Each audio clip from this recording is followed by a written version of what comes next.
No, open questions we'll have later. Do you have a experience on the Yeah. time to delivery in China versus India? Yes, I can probably come to that as well. And then open questions we'll have later. Sure. In China, we were doing prototypes for a set-top box that we are working on.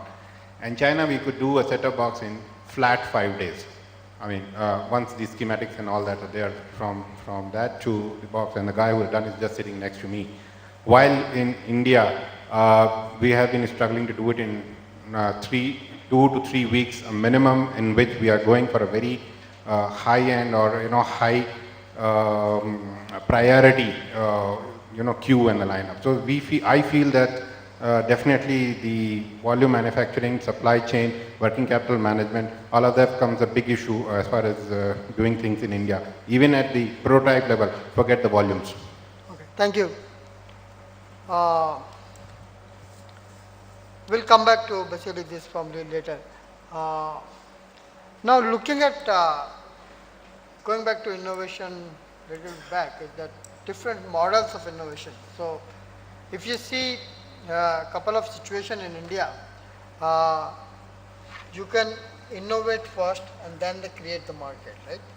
Versus basically you create the market first, you have the basically customer buy-in and basically brand and all those things, and then within that you basically innovate. So first you create the brand using the imported products or whatever it is, basically in absence of any better example, I'll say Micromax for example, right?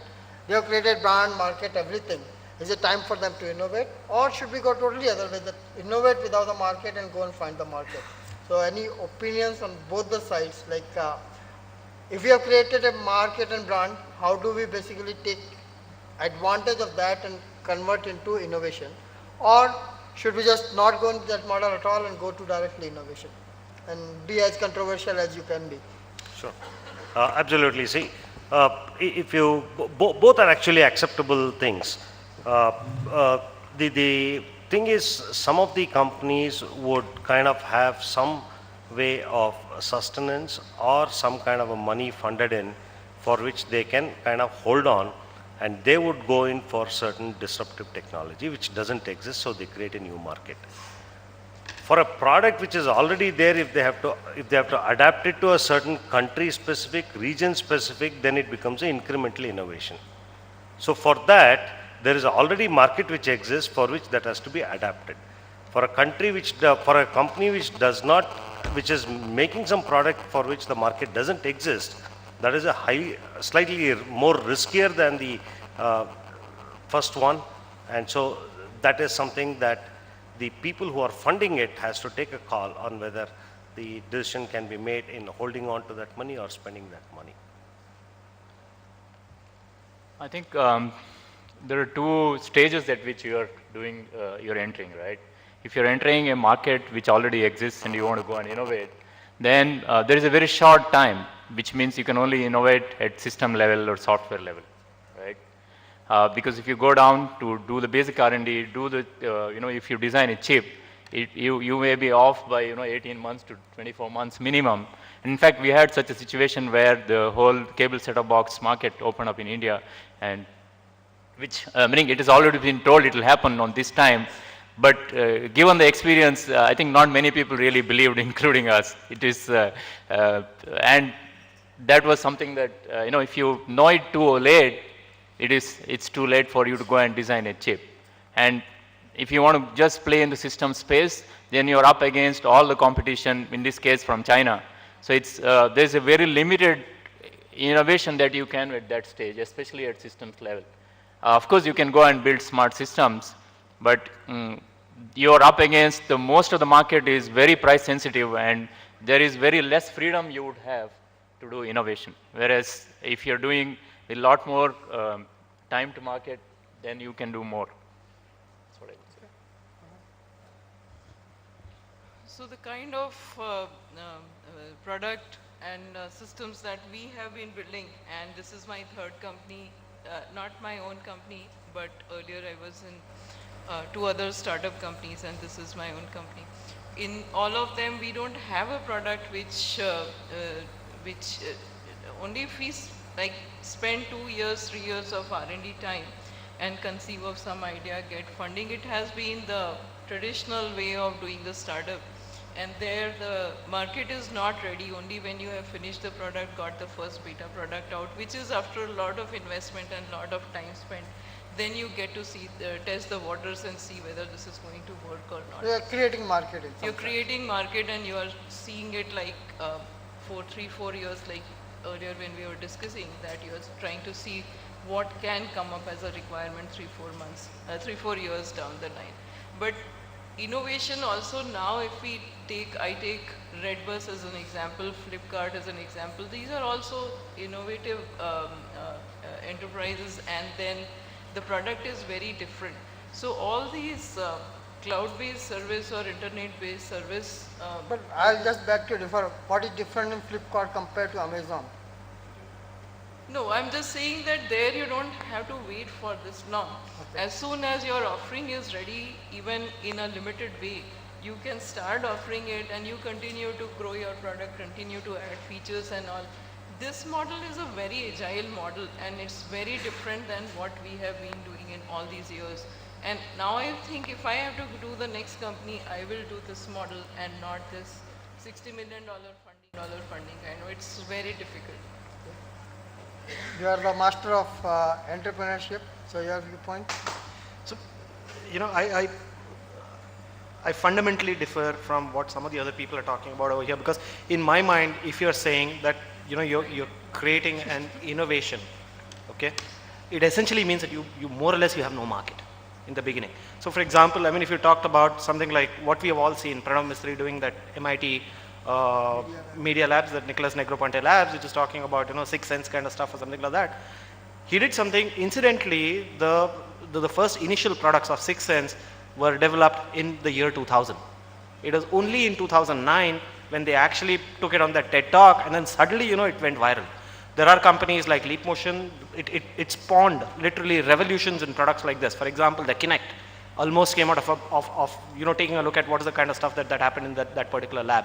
If you take Leap Motion, if you take, there's a couple of other examples that I can't think of at this point in time. But these are companies that said, all right, looks like here is an idea whose time has come. And there are people, there is a market for people who are going to buy this kind of stuff right now. And therefore, let's start building products around this. So it is not, till then, I would say that, you know, the 6 Sense project was not an innovation. It was something which actually sat in a research lab for, you know, 9 years. That's the way in which I would differentiate it. I would say that if there is an innovation, you better make sure that there is a market for that particular thing before you even decide to launch it. Otherwise, my suggestion would be treat it as a research project. It's lying back of, you know, in some dusty drawer somewhere, and leave it over there. The fundamental difference that I see over here is that if you are creating any particular product or something like that, you better make sure that, you know, there is a market that is sitting over there that says, you know what, I want this kind of a product. I'll give you a very simple example of something like this. One of the companies that we are advising is actually trying to do something in the gesture-based computing space, right? Where they're saying, he's seen all the stuff that is happening right now and saying 6 Sense. And there was this movie that came out, which actually apparently, you know, inspired this boy. He's from Indore, by the way. There's this movie called Real Steel or something like that. I haven't seen that movie, but it shows, you know, a guy standing around and, you know, teaching a robot how to punch and that kind of stuff. So this guy said, you know what, I'm going to build a product like that. He started off literally by, and this is, I'm talking about 4.5 months back is when he started this particular thing. So he started off by saying, you know what, I need to go buy a ton of electronic components. I need to be able to put together some kits by which, you know, I can move my hands around. Should I work on Bluetooth? Should I work on Wi-Fi? Should I work on whatever, all that kind of stuff is what he was talking about. When we sat down with him about 4 months back and said that, listen, what is it that you're really trying to do? He said, you know, we kind of crystallized that whole thing. And it came down to one thing that said that, listen, you know, I want to try and figure out how is it we can build products or, you know, services which can actually bring in the touch kind of functionality which is available on tablets and on mobile phones right now onto laptops. Literally that. So today he's created that particular product. We are doing a beta test of that particular product over the last 1 week or something like that. Whoever we have given that particular product to, essentially it takes, you know, a standard, you know, a regular laptop with, you know, a small touchpad running Windows 7, Windows 8, you know, Windows XP, whatever the old stuff that is coming in over there.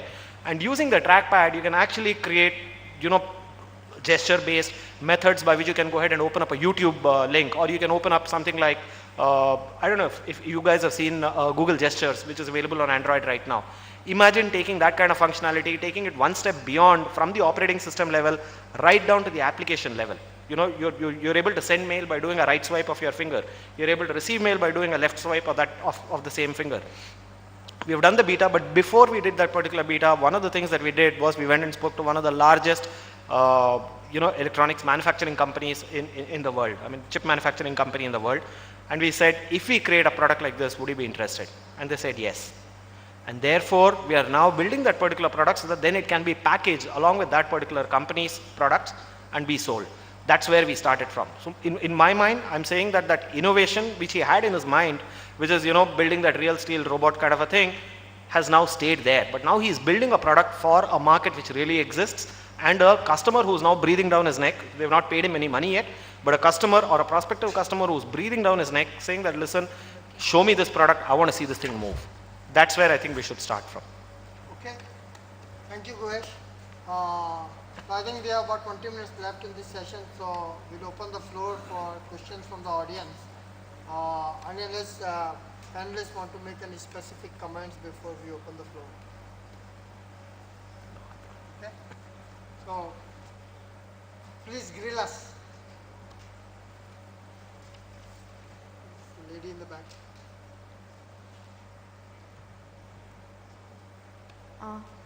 Hello, I have two questions. One in regard to prototype to scale. Like, everyone said that once we have a prototype, the scaling issue is mainly due to managerial. But taking one example, in case we have a lot of labs, there is no dearth of labs in India. So a proof of concept or prototype can be developed in a lab, but it cannot be scaled up in a lab. But when we talk of building ecosystem for ESDM, we never talk about developing equipment or machinery or manufacturing hardware. Like there are, as of now, no companies in India that are producing, let's say, a sputter system or a lithography system. And is there a plan for that? That is my first question. I'll also speak my second question till then. As Mr. Satya Gupta asked, what is the killer app for new technology for future? I think assistive technology is something that we should really consider, because in India, the number of disabled people are going up considerably. And if we are not able to provide them assistive technology, then we are losing a lack of very well-abled people just due to a disability, and we are not able to bring them into the mainstream. So your comments on these two.